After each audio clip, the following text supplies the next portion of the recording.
Chapter 8 Buck Thorne. The inside of Paradise Realty was a strange mix of carpeting, air conditioning, and rustic log furniture upholstered with bear motif fabrics. A fake stone fireplace loomed at one end of the reception area, with a large and real elk head presiding over the mantel. The receptionist's nameplate identified her as Darcy. "I'm looking for a real estate agent to tell me if I could..." Francie had no idea how to word this, but she told herself to pull it together and finished strong. "I have some property I'd like to sell on Enchantment Lake." "Oh, Enchantment. Buck'll be interested in that," Darcy said. She couldn't help staring at Francie's hair.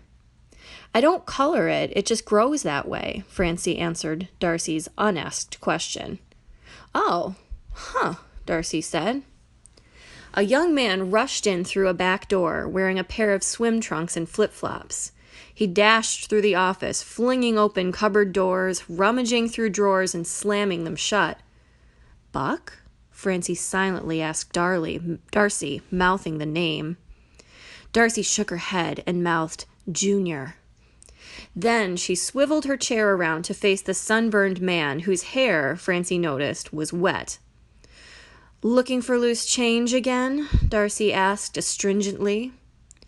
Francie turned away and tried to interest herself in a slick architect's drawing spread out on a desk. She had to look at it upside down, but it appeared to be a big development that included buildings, pools, tennis courts, and here and there a few little circular green things that were probably supposed to indicate trees. She concentrated on reading the big block letters that were upside down too, and made out FIR, Forest Development Enterprises. Right, Francie thought. I'll bet there's not one fir tree left by the time they're done.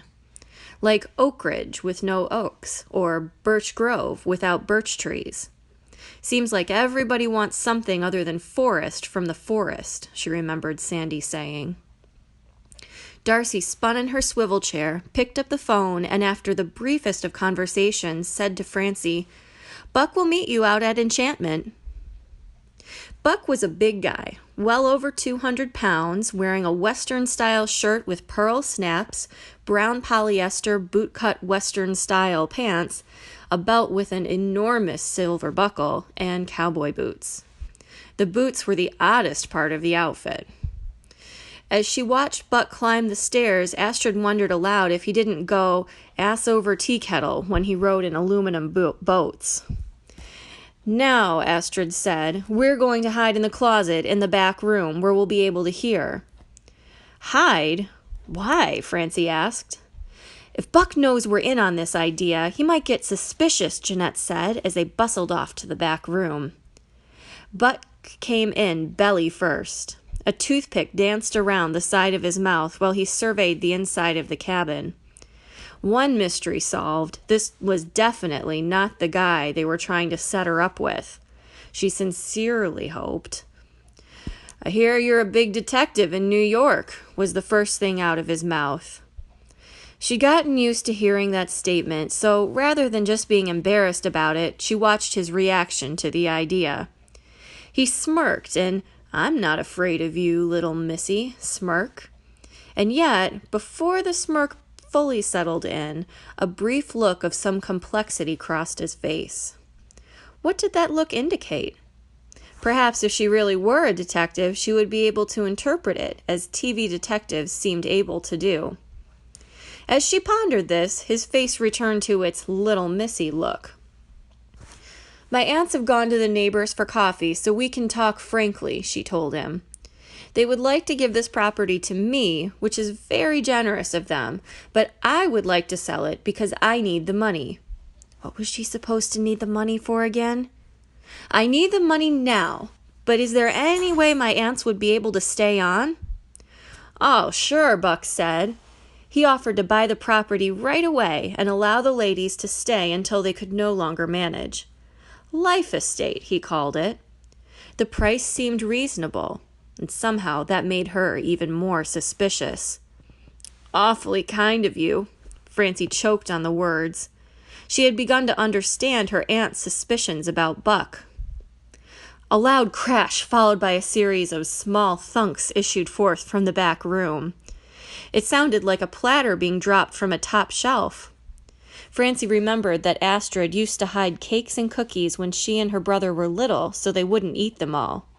Then she'd forget where they were. Francie pictured ancient bars scattered everywhere. Buck's eyes narrowed. "Are you sure your aunts aren't here?" he said. "A terrible mouse problem," Francie said. "Will I have to include that in the disclosure statement?" She wondered where she'd pulled the disclosure statement idea from. "That's a mighty big mouse that can knock over squirrels?" Francie posited. Buck shook his head and took a step toward Francie. She resisted the urge to step back and stood her ground. "Raccoons," he hissed in her ear. "You don't want raccoons." "Oh my gosh," Francie exclaimed. "In the crawl space, maybe?" "Yes, that's probably it." "I'll get that taken care of right away," she said as she urged him toward the door. "Your aunts are special people, you know," he said. "Kind of the matriarchs of the lake."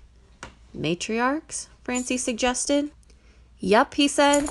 "Can't imagine this shore without them." Francie wondered if he was saying all this for her aunt's benefit because he knew very well they were hiding nearby. She suggested a look around at the property.